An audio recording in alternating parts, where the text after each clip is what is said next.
Hello again, everyone. Welcome to the Living in Faith Everyday podcast, the Life podcast. You've reached part 66 of the Living in Faith Everyday podcast.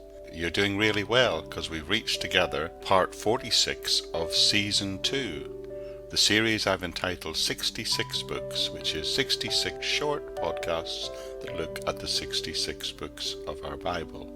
And today we'll be considering the book of 1 Corinthians, the book of disorders in the church.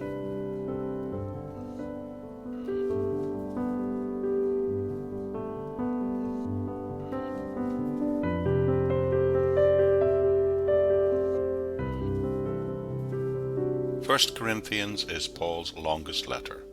It has been called by some a letter of reprimand.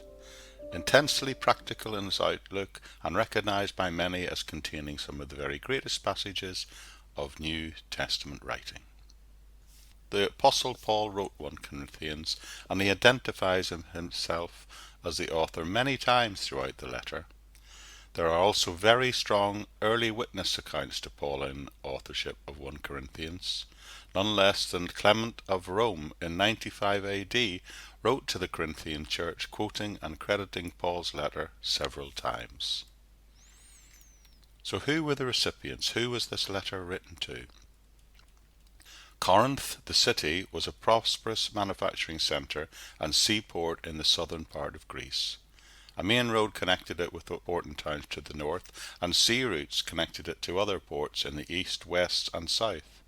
The city was very well known for its immorality, to the point that people commonly referred to a person of loose morals as one who behaved like a Corinthian. Yet Paul still chose to plant a church there, and soon, maybe not surprisingly, it became one of the most colourful yet troublesome churches of all the early churches. Paul established this church in Corinth during his second missionary journey. He began his work there by preaching in the synagogue each Sabbath and working during the week at his usual trade of a tent maker. But eventually the local Jews forced him out of the synagogue there, but he went and preached in the house next door.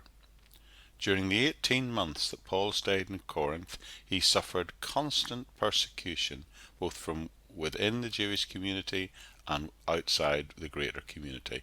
But by the time he left, 18 months later, he had still managed to firmly establish the Corinthian church.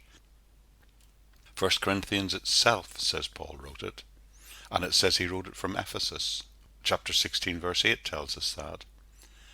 It also says he planned to base himself there in Ephesus until Pentecost, and then to go and visit the Corinthian church while passing through Macedonia. From Corinth he then planned to go on to Jerusalem with the offering which he had been raising for the believers there, and it is generally agreed that this letter was written during the spring of the last year of Paul's ministry at Ephesus. We know that Paul was in Ephesus from 53 to 57 AD, thus the standard view is he wrote 1 Corinthians in the early spring of 57 AD.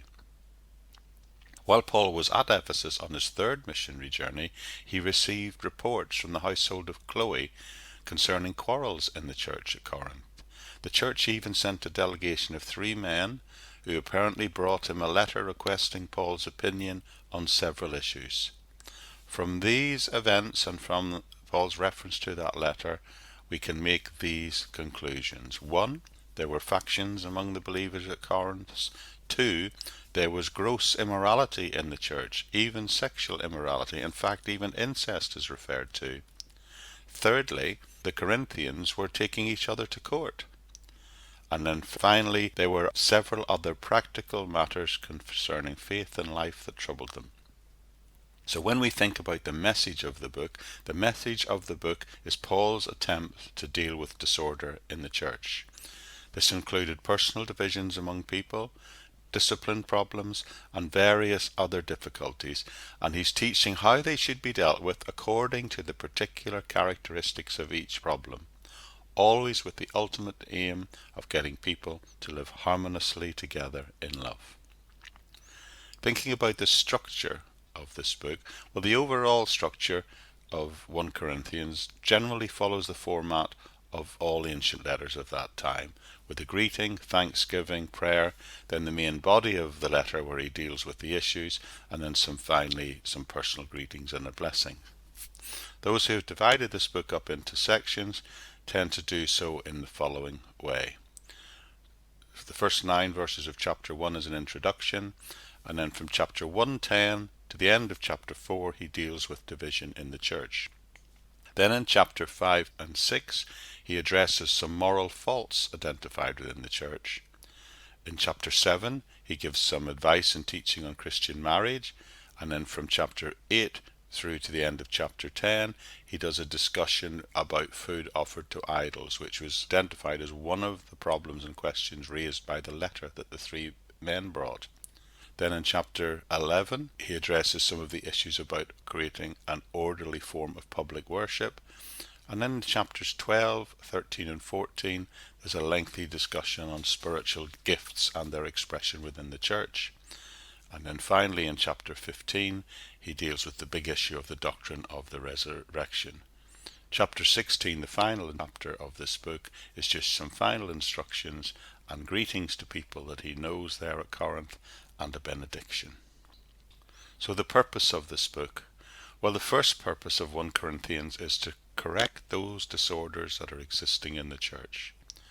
Paul had heard about these divisions from the household from Chloe and from the letters he'd received. Other things that were going wrong in the church were also being commonly reported. He writes this letter as a corrective response. Paul also intended to teach and address some doctrines that were being rejected by some in the church. The second purpose of 1 Corinthians is to specifically answer the questions that had been submitted to him. The Corinthian church had written to Paul asking him questions dealing with marriage, food offered to idols, even things like the veiling of women in church and other aspects of worship, the Lord's table, how that should be done, and some teaching and questions were asked about spiritual gifts and the resurrection, and even about whether offerings and collections should be taken from the poor and for the poor. He addresses these issues by instructing, rebuking, condemning, yet at the same time always encouraging them. So, to summarize this book, it is a response primarily to a report from Chloe's household and information he had received elsewhere in the form of a letter. Paul is writing to the Corinthians to correct disorders and to answer their questions on a variety of subjects, dealing according to the particular characteristics of each problem, but always with the aim of getting believers to live harmoniously together in love. Believers, he teaches, should deal with problems, but always with the ultimate aim of living out the gospel in love together.